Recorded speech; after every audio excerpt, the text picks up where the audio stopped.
Democratizing E-commerce, powered by Gokwik. Good evening.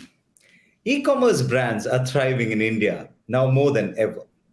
From digital transformation to virtual reality and artificial intelligence, technology keeps pushing the limits of what e-commerce can do. India's e-commerce sector is expected to reach $111 billion by 2025.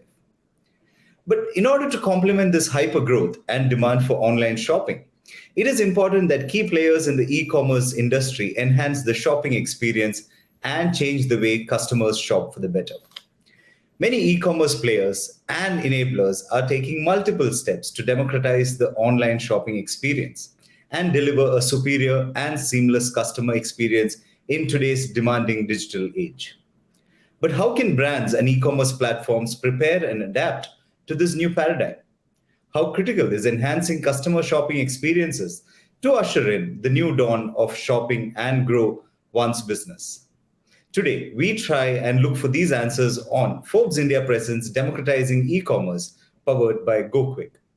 I'm your host, Manu Balachandran, and I'm being joined by leading marketplace and e-commerce players to discuss unlocking e-commerce growth by providing superior customer experience. Please welcome Mr. Amit Sharma, Chief Customer Officer, Gokwik, Mr. Arihant Jain, Vice President Marketing at Earth Rhythm, Mr. Rahul Daima, Head Marketing and E-commerce at Urbanic, Mr. Kirti Varun Avsarla, CPO at Meesho, and Mr. Arnav Kishore, Founder and CEO at Firebolt. Thank you, gentlemen, for joining me this afternoon. To start with, let me turn to all of you to get a clear understanding and definition of what a delightful customer experience by an e-commerce brand means for India. Let me start with Arnav and then move to the others. Thanks, Manu. So the term e-commerce customer experience refers to the sum of every touch point, engagement, thought, or feeling that occurs or is exchanged between the customer and your brand as experienced from the customer's perspective. The products you offer have a huge impact on the future success of your business, but you can't rely on product quality alone to attract, engage, and retain your e-commerce audience. So by today's standards, it's much more important to deliver a valuable experience to your e-commerce customers. And hence, the way we see it, there are three different windows. There's a pre-purchase window, and there is a shopping experience window, and then in the end, there's a retention window. All three are extremely crucial to deliver a high quality experience to the customers. Rahul, your thoughts? Yeah, I think with the growing communication through digital media as Urbanic, we are a digital first brand. So not only we have communicated to customer through our app, but also acquisition has happened through some or the other platform, which is on the internet. So I think it's the complete journey of a consumer from acquisition to retention to the post purchase lifetime value of the customer. And it's actually very, very important when it comes to what all touch points do we touch on, and also how clear we are in communicating regarding our product, our services, no matter what sector we are in. But this is the way how we are interacting with the customers. So I think, it's the end-to-end journey for the e-commerce. Absolutely. Arihant, how do you sort of define, a delightful customer experience by an e-commerce brand, especially in India's context? Yes. So for a delightful customer experience, it is very important that a customer should be so it's from end-to-end journey, like Rahul discussed. So it's like we have to maintain the customer for the pre-purchase. Then we have to give him assistance while shopping. So that we are there when a customer is buying something, we can assist him that what he wants to buy or what he's looking for. And then obviously once he has done the purchase, then giving him the experience, asking him, how was your purchase? Was it satisfied? Is the product satisfied? Is the service given by the brand satisfied? So I think it's from the initial stage to the end stage, being with the customer so that he enjoys the journey of buying a product. Wonderful. Amit, would you also sort of define that to be the answer for what a delightful customer experience means? Sure. I think from the lens of Gokwik, for us, merchant experience, the partners that we work with, as well as the B2B2C, the end user, their experience matters a lot. So we primarily focus on reducing RTO, ensuring checkout is class leading for our partners. That is the definition of merchant experience for Gokwik. And for the end user, I think, yes, as long as they get the familiarity of shopping on one specific brand or merchant, just that they're used to on the big marketplaces out there, I think that's the win that we look for on the CX element for the end buyer, right? So it's a Right. balance of both. Right. Understood. Let me come back to Rahul here. Rahul, does customer experience play a pivotal role in the growth and scaling up of e-commerce business, especially D2C business and brands? Yeah, for sure. So basically, for me, customer experience is I can say everything. So how it's all on how do we communicate with the customer. So I consider experience as something which is from communicating about what your brand is, then what your product is, and there are different steps and different platforms where customers is going to be connected to us. So it starts for us considering the Gen Z market, as they spend like almost 8 hours of like on an average on social media. So from there to our app to the complete journey of a product page and to the complete end journey is something which I think plays a very important role for us. So yeah, the experience is not only what is through our product, the physical product, but also with the communication channel. So for us, app is also a product, and what we are selling is also a product again. So yeah, experience matters a lot. Right. Arihant, is that how you also sort of see that? I mean, how much does customer experience play a pivotal role? So it does play a very important role, to be very honest. Yes, because see, for a customer, it's very important to get that trust factor. That's why they go to Amazon or they go to Myntra to buy something, right? Because they have Right. trust there. If me being a D2C brand, for me to get that customer and bring that trust, I will have to work very hard, right? So for all the hassle-free policies which are there, which other parties provide and which we have started providing because we want that trust to come in from the customer. And yes, they actually play a very important role. So we need to have all the touch points. We need to have those areas which are their main concern. Understood. Amit, talking about all of this, how do you and what do you think are some of the pain points or challenges in customer shopping experiences that exist in India today? I think I'll take a leaf out of what Arihant was just talking about, the familiarity of what they're used to. That creates the experience that they're looking for. And when they do not get their address pre-filled, when they don't find the payment options that they are used to, when there's lack of clarity on what happens next, all of these things bring trust issues, lack of credibility into what they're doing, and they might bounce to something that they're more familiar with. Now that's something which we want to avoid, right? So without dwelling too much, I think that's what is a major pain point that we see worth solving, at least for the end buyer. So how do you sort of solve that? I mean, what have been your learnings?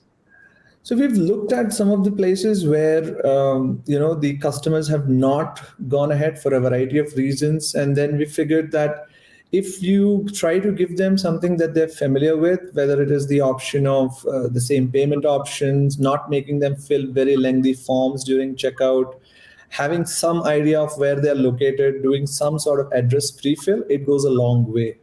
Right, and I can talk on and on about what has worked, but those are the things that we put the money on when it comes to the checkout Right. solution. Yeah, Fascinating.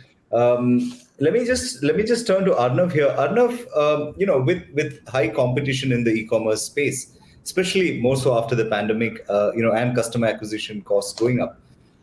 How important is customer experience in driving conversions and repeat purchases? Absolutely. So I feel that customer experience at the end of the day, I mean, we all are customers. Uh, while all of the other audience out there might not be sellers, but the way we see it is that customer experience is the holy grail of any business. Right. And the importance of a great customer experience to a brand is immense. It can create or destroy sales. The customer experience consists of the fingerprints you leave behind. Every customer touch point is felt and evaluated by those who shop with you. So the poor experiences will lead to losses in revenue, unhappy reviews, and lost customers. Pleasant experiences, on the other hand, will kind of reap the opposite. Every step in the customer journey, from the first impression to the repeat purchases, is significant. Any pain point a customer may experience with your company, whether it's to do it with a service related aspect or a product quality related aspect, will ultimately lead to a bad experience, and that will spoil the LTV of any customer. So I would say that for any business, customer experience is the fundamental layer that you need to solve and that you need to master, and then scaling up is not an issue. Understood. Just a follow-up question, especially now that we are sort of coming out of 2 years of pandemic. Has the pandemic sort of fundamentally changed the way, customers go about their purchases, their shopping? Do you see something of a change in the past 2 years? Absolutely. I think, especially after the pandemic, people have become more, conscious, and they've accepted the reality that yes, online shopping is something that is fit for all. And people have started going that route where, unlike before, where people were hesitant to buy from certain D2C websites, but now I think with this changing era, that is becoming more and more prominent. Brands are, while the competition in the brands landscape is increasing, but the customers are becoming more and more accepting of the fact that they can shop online. And especially in our category, which is wearable tech, the awareness of health and fitness has come about in such a big way, where the rise of the category of wearables has actually happened in the last 2 years. Right. This category was literally non-existent till some time back, and in these 2 years we've seen this category grow to a different level, almost, I would say, second to a smartphone category today. And this has all happened right during and after the pandemic period. Right. So yeah. So there's clearly been a fundamental shift in the way we sort of shop. Kirti, let me come to you here. And I was asking this question here to Arnav. With high competition in the e-commerce space, especially after the pandemic, and customer acquisition costs going up, how important is customer experience in driving conversions and repeat purchases? Yeah, I think it's very important. Post-pandemic, I think we've seen a reset in customer expectations itself around commerce. I think there has been a fundamental shift in offline to online, and even though now the pandemic is weaned away, I think the structural shift has not gone back, like compared to some other sectors where that has happened. And I think in e-commerce it has not happened. And also, one thing that has happened in e-commerce is a lot of new to e-commerce customers have started to purchase more frequently now, right? Which also means that the heterogeneity of the customer base has increased a lot. And especially for us at Meesho, given we sort of focus on the Bharat segment of customers, and that itself is a very diverse segment, with a lot of these new to e-commerce customers coming in, I think solving their problems around experience has become very, very critical, because they are the ones who've always traditionally only shopped offline.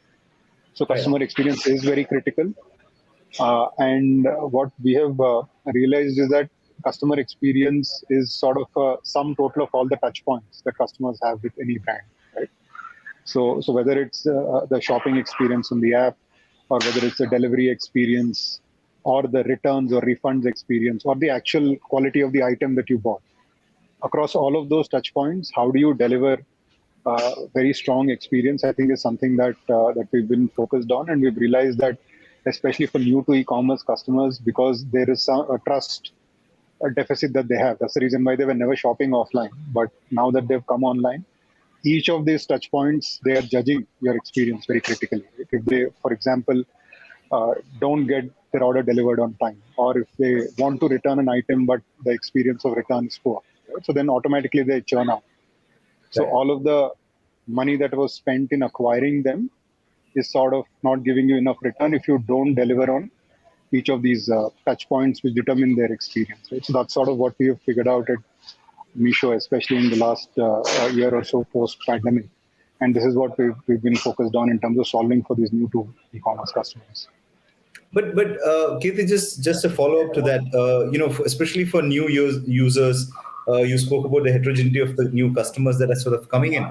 What are some of the big challenges that you see, compared to say before the pandemic, when you had a different set of customers? So could you sort of take us through some of your examples on that?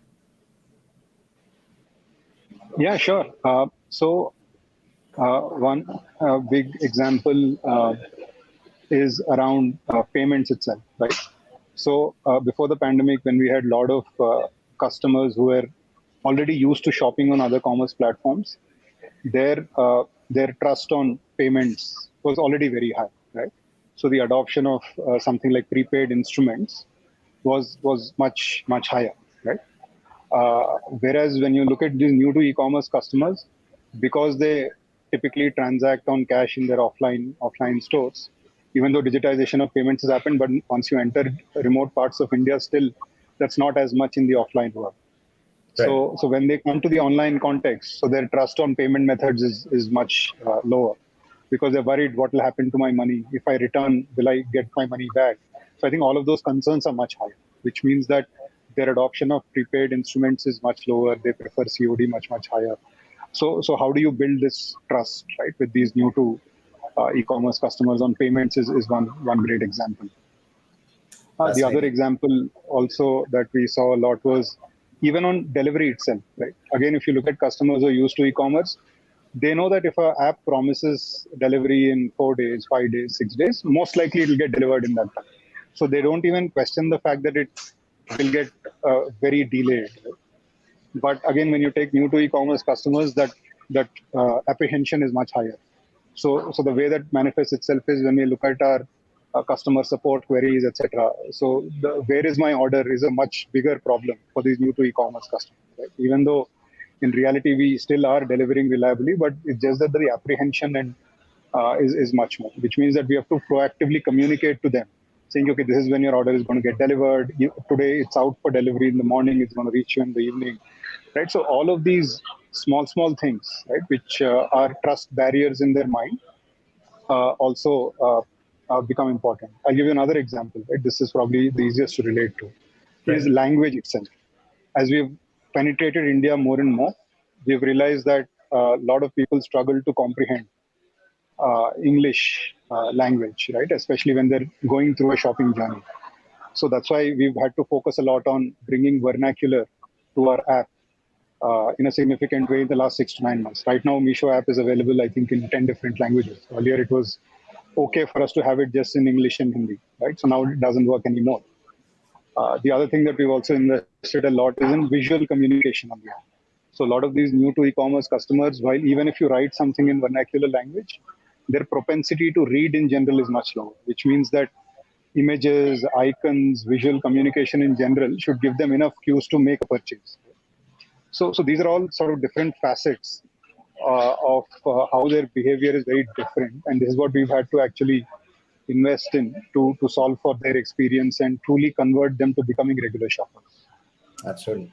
Arihant, has that been the case for you guys also? I mean, was that where a lot of investment had to go into? Yes, a lot of to gain the confidence of the customers. Yes, so almost the same thing what he has said. Interesting. To our audience who've joined us, please do send in questions. We'll take them towards the end of the session. The last 10 minutes or so, we'll take the questions. Right. So let me go to Arnav here.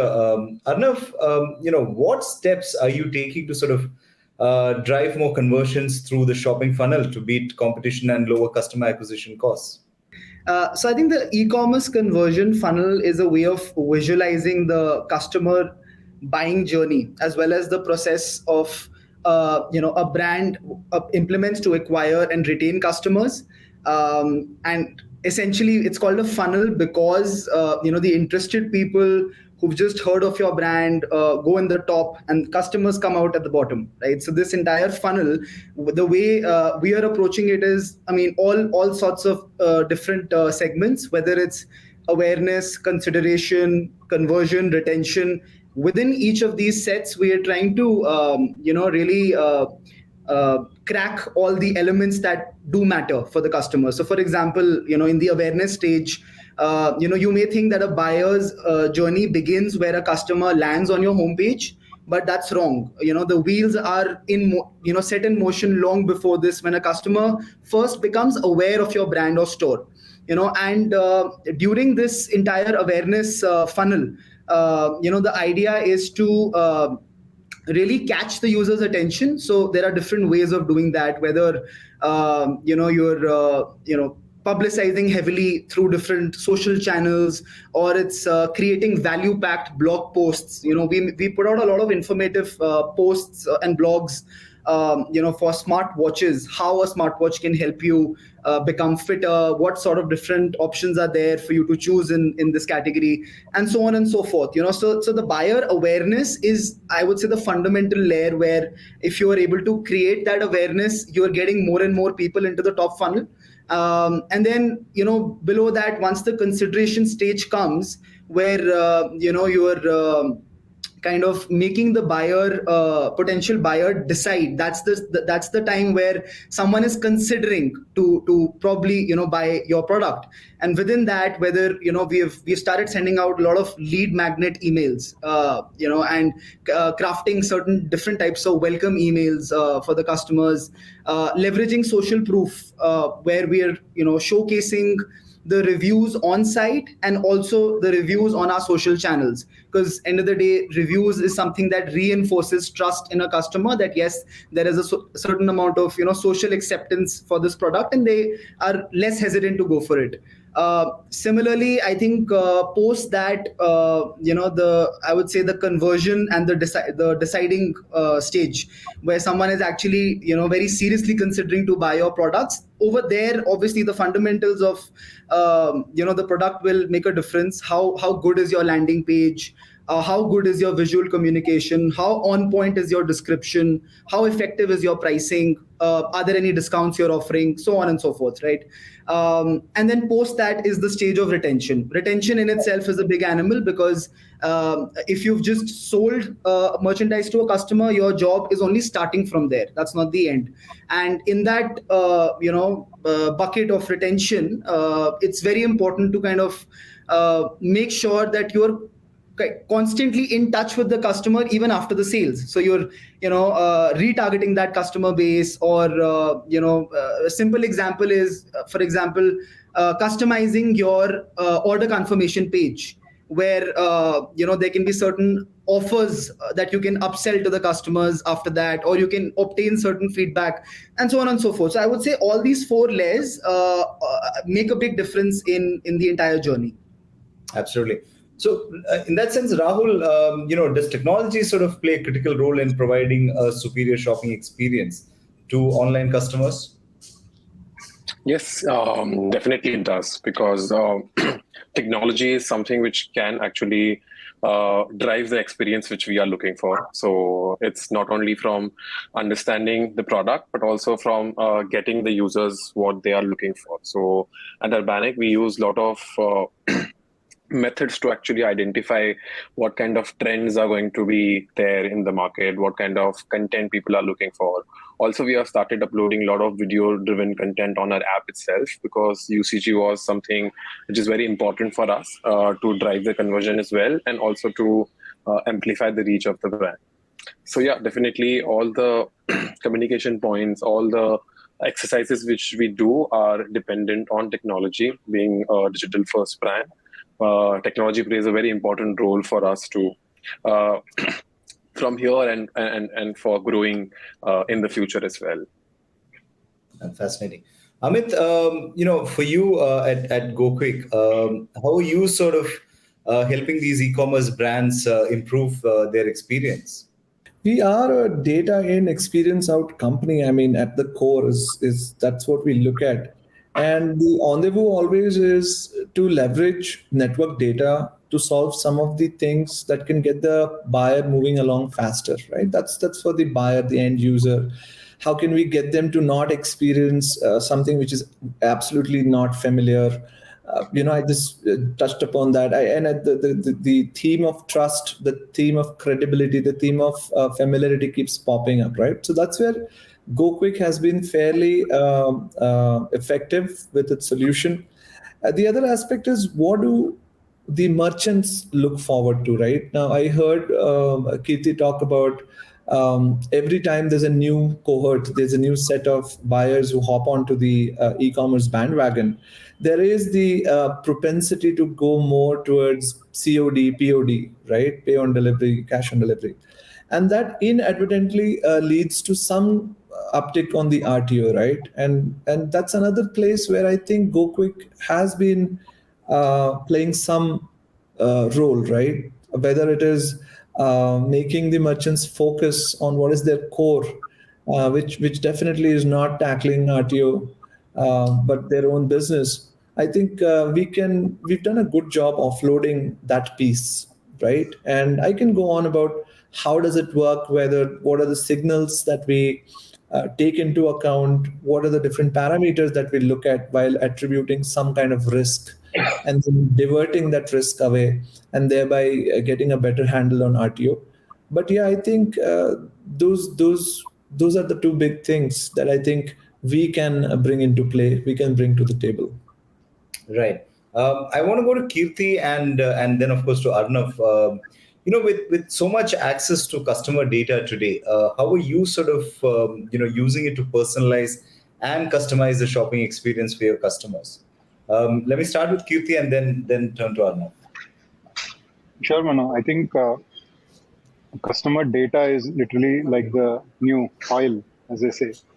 and I think technology basically is enabling access to this data for us. And especially once you're at a certain scale, like at Meesho, we have more than 130 million monthly active customers, right? So you are actually getting a lot of data from them, and you can use that in very, very different and creative ways to solve problems for them. So we have actually invested very heavily in data science to solve a lot of customer problems. I can give you a few examples. I think personalization is one big thing that we've done on the app. And personalization also has different facets. For example, all of the different e-commerce feeds that you see on Meesho, today almost all of them are personalized at a individual user level, not even at a cohort level. So it's almost cohort of one. Right. And which means that we are understanding their category affinity. We are understanding how they interact with different items. So did they view something for 100 milliseconds versus 500 milliseconds? Did they click on something? Did they sort of view something, go to another page, and then come back and view the same thing again? So every small interaction that happens on the app is actually sort of used as data, which then personalizes their experience in every feed. Right, so that's something that we have done across almost all the feeds on Meesho app, and that helps us channelize the intent very strongly. What we also do while doing this personalization is also both what we call in data science terms both explore and exploit, right? Which means that if as a customer you've already shown affinity for something, then I want to show that more to you so that you will buy it more. But at the same time, if you're launching a new category on the app, right, then I want to create that intent for you. Right, it doesn't exist based on your past history, which means that I need to invest in providing some views to those items as well. Right, so our algorithms sort of take into account a lot of these things, which helps us optimize for explore, exploit, conversion in this session versus retention for the long term. Right, so all of that I think data science and data has enabled, which is personalization. I think is a very big theme. I think the other thing, the other area around data science that we've invested a lot is around recommendations as well, which is that based on, again, which part of the shopping journey you are in, can we recommend things that you also would like to buy, right? Right. So if you're in a product detail page, then you have intent for a certain item. Can I show you other things that are similar to that item? Similarly, when you've finished a transaction. Can I create intent for a further transaction in the same time? So I think basically recommendations is another area that where we've invested a lot in data science, and all of these have actually really helped us personalize the experience, because like I said, with such a large user base, which is very heterogeneous, if you are not able to personalize, then you will basically not be able to sort of give a great experience to customers. Right, Arnav, your thoughts on how you're sort of using all this data, like you mentioned, data is the new oil. So I think just picking up from what Kirti just said, I think it's I'm in sync with that thought. Data is pretty much everything today. We are a long way from the days of one size fits all marketing campaigns and sales tactics. So direct communication options like email and text messages are great marketing opportunities, but generic outreach messages are treated as useless and annoying spam messages today.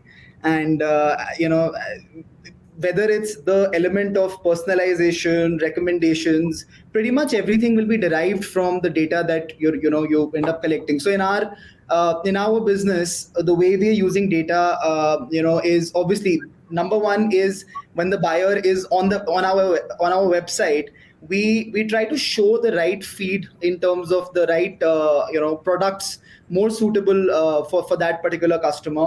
Even when we are doing an outreach or running ads, it's all very targeted towards different audiences. If our audience is men between the age of 18 to 24, there'll be a different set of product feeds that we're running for that audience, versus if it's kids or women's, there's a separate product line altogether.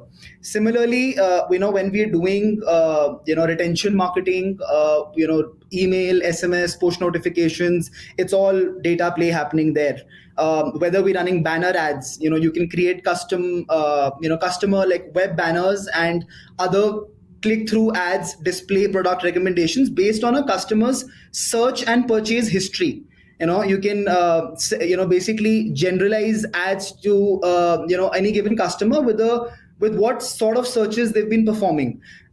Similarly, the landing page can be optimized to a different level once you have enough data to understand what are the issues in your landing page, where is the drop-off rate happening, how can you improve the conversion overall by applying that data science to your business. Obviously, data, without using the data, you're pretty much not utilizing the full potential of your business. So it's extremely crucial. Rahul, let me come to you here. This festive season where we are in the midst of now is being sort of predicted to be bigger than ever, and sales are forecast to sort of to be double of what it was in 2019, and overall online GMV is slated to jump by about 30%. So how are you sort of preparing for it, and how are you planning to attract customers? How are you planning to sort of drive return on advertising spends? We have done a lot of preparations for this festive season, and I think the brand we are, our specific audience is like Gen Z, and I think a heavy influencer marketing, a lot of content creation, and organic reach is something which we are clearly focusing on for this quarter. So not only Diwali, it's like complete, like also the winter wear and all the party season fits our product. So that's why this whole like next 3 months are going to be something which is very exciting as well for us. Yeah. Right, and I think the same question applies to both Kirti, Arnav, and I think even Amit can sort of respond to that as we prepare for this sort of festive season. How are you sort of planning to sort of drive ROS and especially since advertising costs are expected to go up? Kirti? Yeah, I think the festive season is around the corner, and a lot of preparations going on at Meesho for sure. So again, we're looking at it from different angles. I think one is just brand marketing. I think given the scale at which we are, that becomes very, very critical for us. So we're investing a lot in brand marketing. There are a lot of campaigns already live on TV and other channels. I'm assuming some of you have seen ads of our mega blockbuster sale. There are celebrities involved and so on. So I think brand marketing is definitely one big pillar for us. In addition to that, we're investing a lot in also driving conversions on the app. So brand marketing gets you a lot of people who come to the app, but then conversions are driven a lot by offers and discounts that are funded by different parties, and Meesho doesn't have to fund any of it. So a lot of big sellers want to create a lot of sales at this time. So how do you build offer constructs so that they can all participate? Right? That's not something that we are doing. So you'll see a lot of offers, discounts of different varieties on the app to drive conversion. I think that's something that's going on. We're also investing a lot in advertising for sellers on our app. So ads is our core revenue source. So a lot of sellers want to also advertise their items, and we are building again tools and technologies for them to show relevant ads to customers who come to our app. So that's another area that we're investing a lot. I think the other place where we also have to invest a lot is also on ensuring that we have the delivery capacity to meet the needs of the spike in volumes that we will expect. So just ensuring that a lot of planning there is going on so that we can deliver actually on the customer experience in terms of delivery timelines and reliability and reach and so on. So all of those are sort of different angles in which we are preparing for the festive season. And we do believe that this time, I think it is going to be much bigger than last time, and fingers crossed, hopefully that happens. Right. Fingers crossed. Amit, how do you sort of see what's in store for the festive season? And for you, are you sort of taking any specific measures to sort of manage demand during that peak season?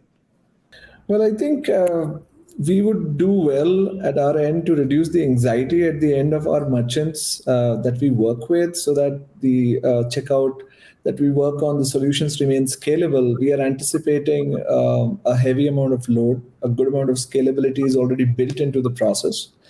And I would also like to, kind of call out the way we've been rallying with our partners, with the merchants that we work with, in terms of understanding the annual plan of how they anticipate the numbers of shoppers to go up. And then it's more of an annualized approach, not anything which is a knee-jerk reaction from our end. And I think at our stage of growth and the agility that we have at Gokwik's end, I think it's where all the internal teams, such as customer success at Gokwik, or product at Gokwik, even tech, they come together. And I think we are very, very sensitive to building scale elastically, right? So that is something which is critical to the infra. Right, but what challenges sort of do you see, especially during these sort of peak festive seasons, across the platform? Sure. This point did come up short while ago in the discussion, that there could be anxiety, let's just say, towards the end buyer when the order gets not placed, but there's an amount that has got deducted during checkout. That is a situation. We've built in mechanism where, automatically we can take care of the communication and not just rely on the merchant to take care of that. We do see an increase of such cases, when drastically the orders go up. And as I spoke about, scale always needs a lot of foresight to tackle, right? I think this is something that we are very well aware of. So we don't really wait for the numbers to blow up or the transactions to go up and then take a call on handling that. Similarly, any kind of a jump that you see during festive season also brings into the fold a lot of new shoppers, new buyers. If from the network data, we are able to pull out information about these new buyers, if they've shopped elsewhere, we know about their payment preference, we know about simple things like their phone number, their address. It makes it very easy for the new buyers also to get onboarded onto the whole, checkout experience. So that's something which we see a big jump during holiday season, this spurt of new buyers, right? I think those two things we love planning well in advance for. Right. Let me throw this question to Kirti here. Kirti, from a marketplace point of view, what challenges usually arrive for you, during that festive season, and how does that sort of impact customer experience, not just on the checkout point of view, but generally, how does that festive season, or what kind of impact does it have? Yeah, I think the festive season obviously is a big opportunity, but also there are many challenges to deal with. And you can look at it again from different parts of the consumer journey itself. I think one big area which sometimes tends to be a challenge is just inventory of the merchants or sellers who are selling on the platform. Because if the amount of demand is more than what you predict and give as a prediction to sellers, sometimes it runs out, right? So there may be customers who may be disappointed that, hey, this is the item that I was looking to buy from a particular type of seller, but it's not available anymore. So we need to ensure that we plan proactively and give, because we're a marketplace, we have to recommend to sellers saying, hey, we think that this is the amount of inventory you need to keep for these items of yours, because we predict that this is the sale that is likely to happen. So just inventory planning with sellers, especially the larger ones, is something that we have to solve for. Otherwise, it becomes a challenge. Right. The other challenge, typically, which probably is the biggest one, is just the entire supply chain network. Accurately being able to predict the peaks, and then ensuring that our third-party logistics partners that we are working with, we are able to inform them in advance and they have the right capacity at the right time frame, so that after the orders are placed, you also want it to be delivered in a time frame that you promise to the customers with very little variability. So one of the challenges we see normally is after the sale time, the variability tends to increase, and which is what we try to curb and make it almost like a BAU time frame, right? So supply chain delivery and reducing variability is one other challenge. I think the third challenge, which also leads to what we call buyer's remorse sometimes, which is because customers come and buy something and then see the price on that item has come down at a subsequent point in time within the sale, right? Now, and that typically leads to then things like RTOs, because the consumers bought it and it comes to their doorstep, but they don't want it because they saw that, okay, that same item was available at a lower price on Meesho itself, or sometimes on a competitor's platform. So how do you ensure predictability in pricing during the sale event also becomes an important thing. And again, because we're a marketplace, we can't control pricing. We don't control pricing directly. It's about giving recommendations, intelligence to sellers through technology tools and so on. So to me, these are probably three big challenges. So inventory planning, supply chain reliability, and then pricing consistency. I think all of those are things that we try to get right, especially in this time. Right. Arnav, what steps in that sense should D2C brands take to ensure that, the customer experience doesn't get affected, especially with all this, high demand during that festive period? Yeah, I think planning is sort of the key here. Even for us, the entire festive period, I would say about, these 2 to 3 months, September, October, November, and even some part of December, will be contributing more than 40% towards our total business. So obviously, these 4 months become very crucial in terms of getting the planning right. Since we are also working with the leading marketplaces, like whether it's Amazon, Flipkart, we're doing big business on both the platforms, and obviously our own website has become a very important channel in the last year or so. So the planning between all the channels in terms of the inventory, the supplies, and making sure that you bring certain amount of freshness into the market with the new product categories, new product lines, bringing the freshness not only in the product but also your marketing. Our entire marketing campaign we've been planning since the last 3 months for this Diwali period, where we are planning to get a lot of, like, it's a massive campaign that we'll be doing with influencers, celebrities, the top sports people, just to create that awareness during this time. Because, and I think another point here to understand for any D2C business probably is that this is the period when it becomes very competitive. Most of the brands out there are going to be going steep on their pricing. All the platforms are trying to acquire the customers by cutting the prices, giving heavy discounts. And as a brand, we have to protect ourselves from that, because we don't want our brand to get diluted with the discounts that someone is trying to give. So we are taking some conscious calls that what is the lowest we are going to go in any given product, even if another competitor goes below that, it doesn't bother us. We have to make sure that our product line is selling at a price where we also make some money, right? So I think the entire festive period, is we are approaching it in a way that we have to continue to lead and dominate the market, maintaining our market share, and making sure that the inventory, the supplies, the marketing is pretty much on point, carrying that entire festive feels to the customer. Our campaigns, for example, that we're running, the ads, etc., will be all designed in a very different way. There'll be certain firebolt days that will be running on our website with some special discounts, etc., to make sure that we are competitive enough compared to the other marketplaces.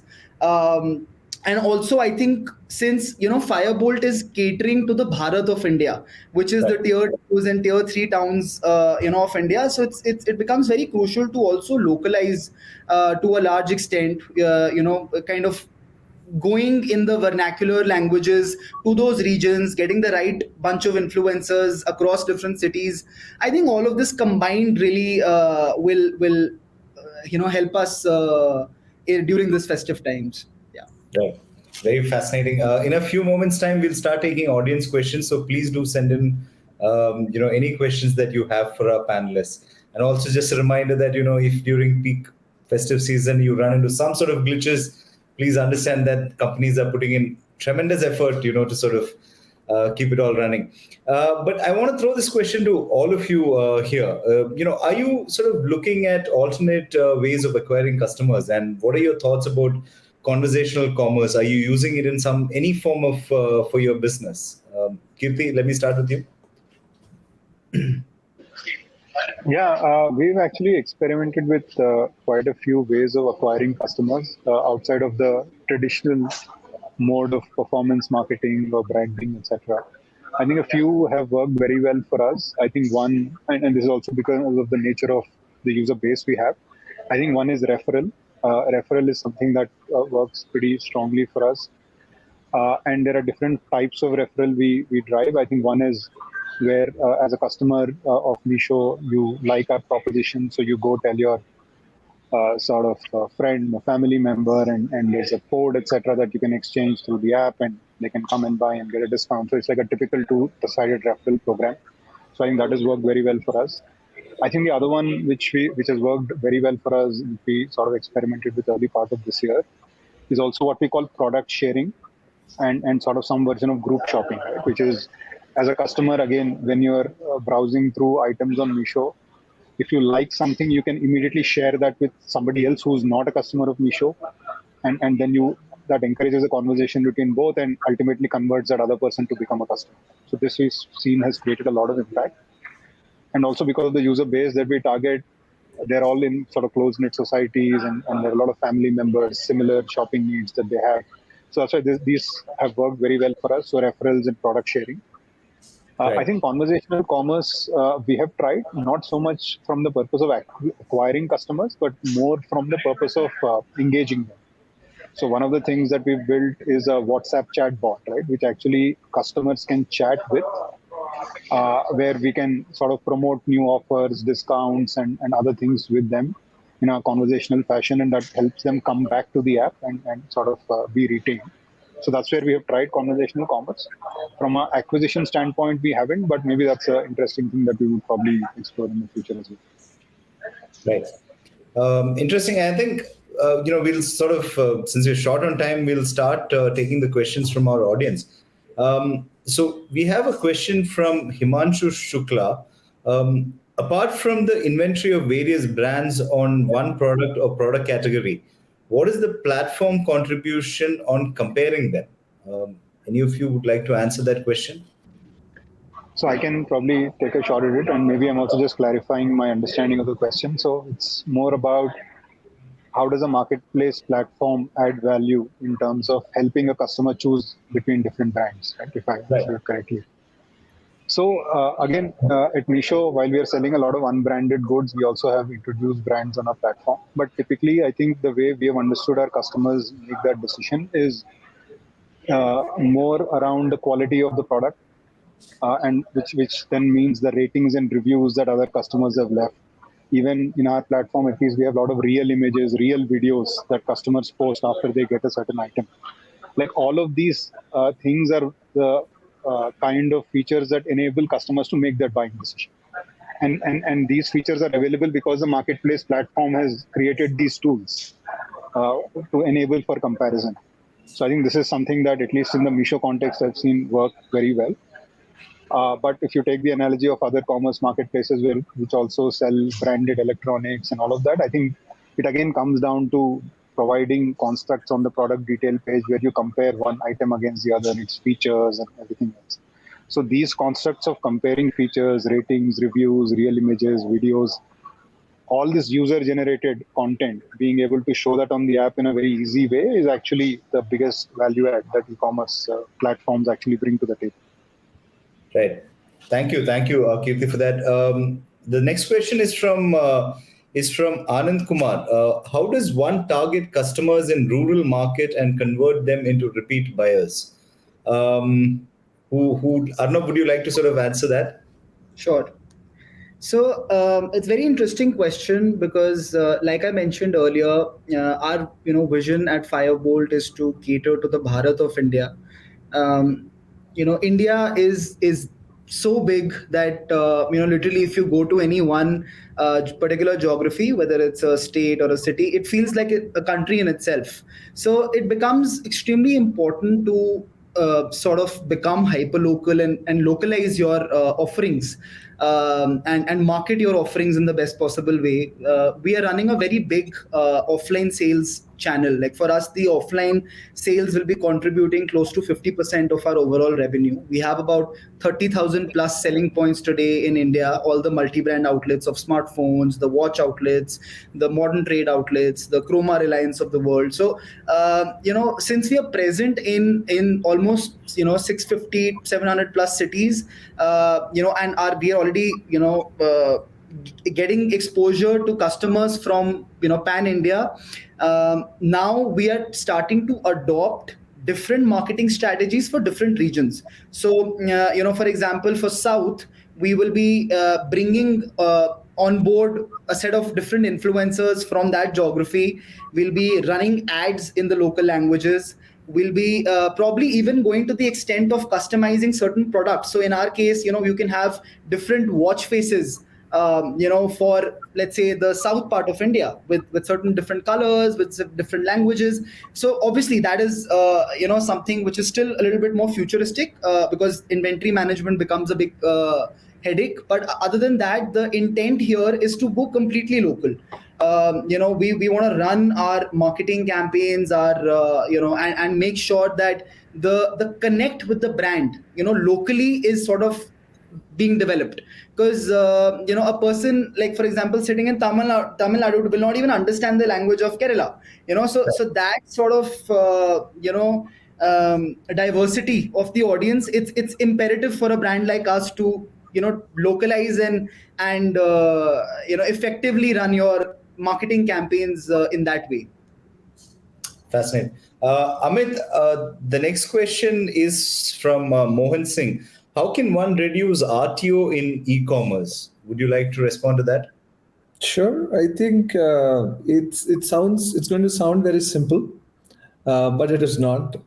So let's say we start with a 2-point approach here on RTO, which is how do we block, right? That's the first thing.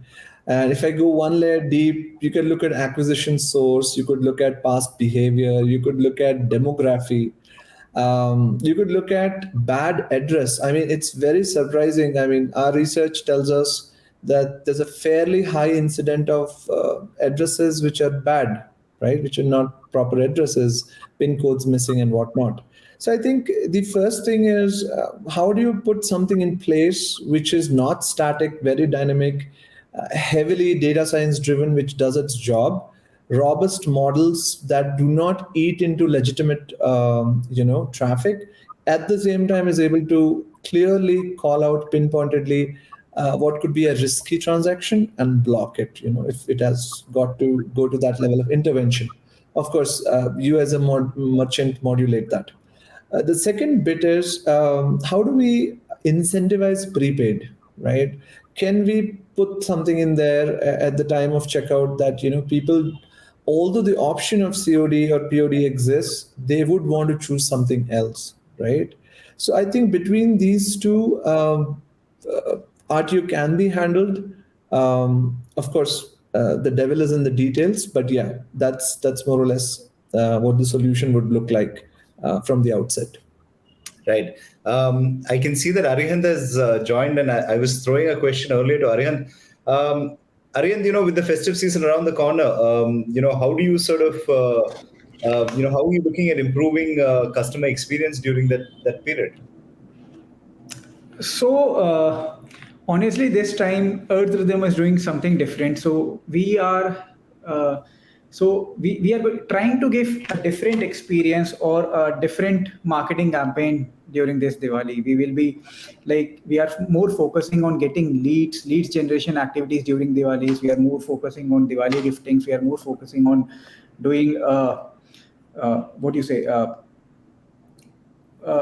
Generating leads through different activities and not going, because see, all the ad campaigns or anything on Google, Facebook search, everything is very expensive these days, right? And during Diwali it gets more costlier. So we will be targeting customers through different mediums, doing small lead generation activities, going into malls. Also we have gone physical. I don't know if any one of you knows, but Earthism has gone is now in malls also. So we have kiosks live in malls. So we have planned of doing activations from there and not take space or spend much on Google or Facebook this time. Interesting. Rahul, another question that's come from Mr. Anwarul Khan. How are third-party deliveries managed during festival and heavy sales season? So this question is technically, especially I'm a marketing person, so this might be a little operational question for me. Let me throw that to Kirti or Arnav here. Yeah, I think third-party deliveries typically need special planning and management during the sales season. I think the primary reason is the spike in volumes that you see. And also sometimes the unpredictability in terms of where the spike will come, in which category, and from also which geography, for example, given we're talking about supply chain. I think those are sort of the challenges. Now, the way we sort of, at least at Meesho, have dealt with it is to jointly plan with our third-party logistics providers much in advance, right? So we work with about 5-6 different third-party logistics providers. So what we at least try to do is to first ensure that we have some basic prediction of how much volumes are likely to come during this peak season, in what categories, how much demand is likely to come. Also, different PIN codes and states, cities, how much demand is going to come. It's not accurate, but at least it gives us the ballpark. Right? That's one thing that we do.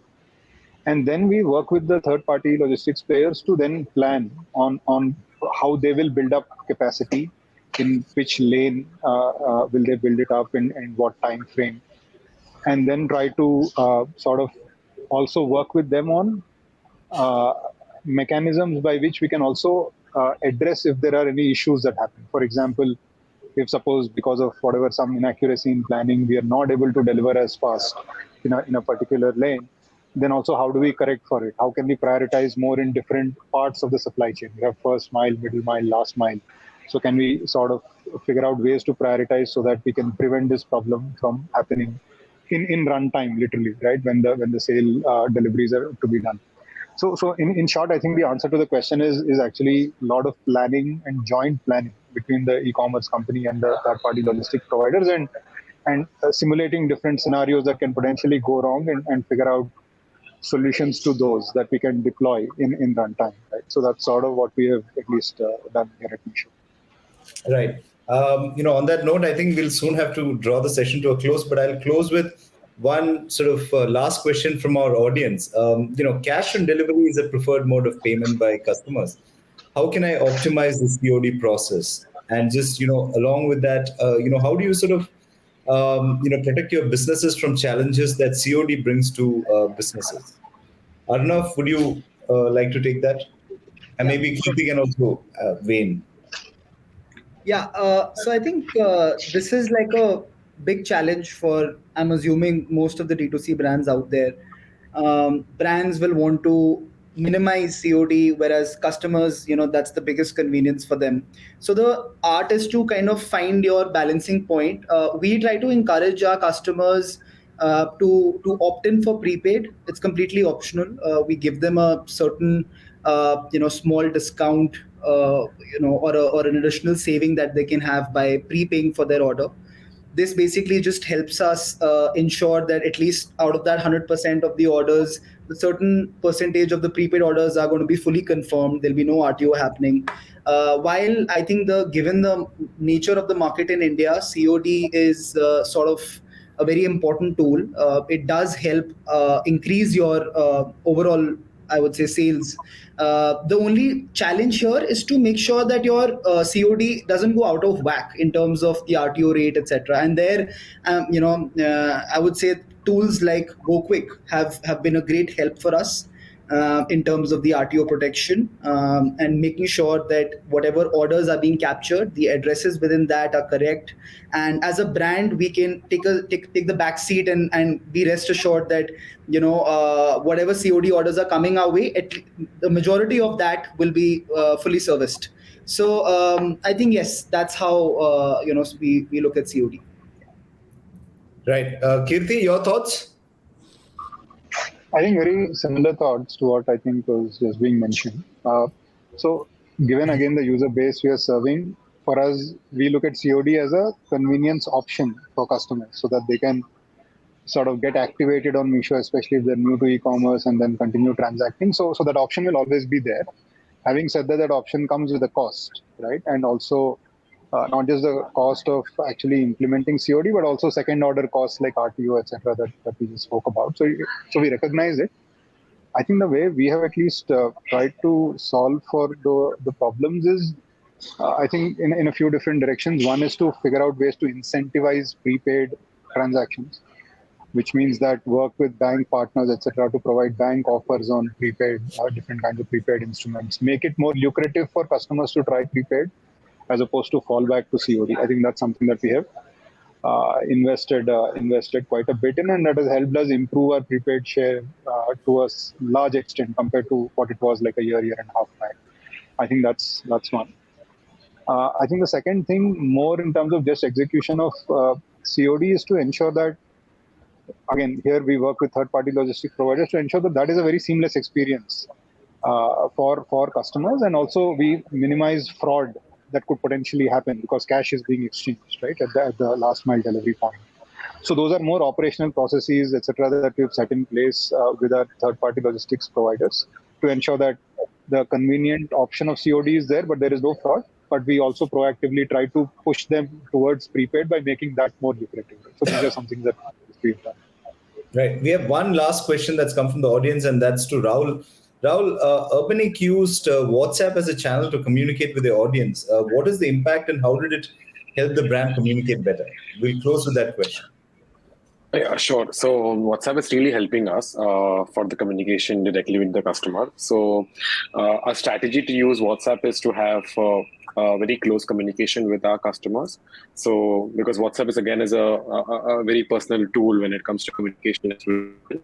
So we have started it recently itself, and the CTR and all the numbers have been really great for us when it compares to email and push notification. So we are going to test out a lot of WhatsApp communications and build a strategy where we provide a different set of communication to our users through WhatsApp in the coming Q4. Right. On that note, we are well past our time allotted. I want to thank all of you for taking time out to join us this evening. We hope our audience, could learn so much from these gentlemen here. So from all of us at Forbes India, thank you so much once again for taking time out. Stay safe, and we'll see you all soon.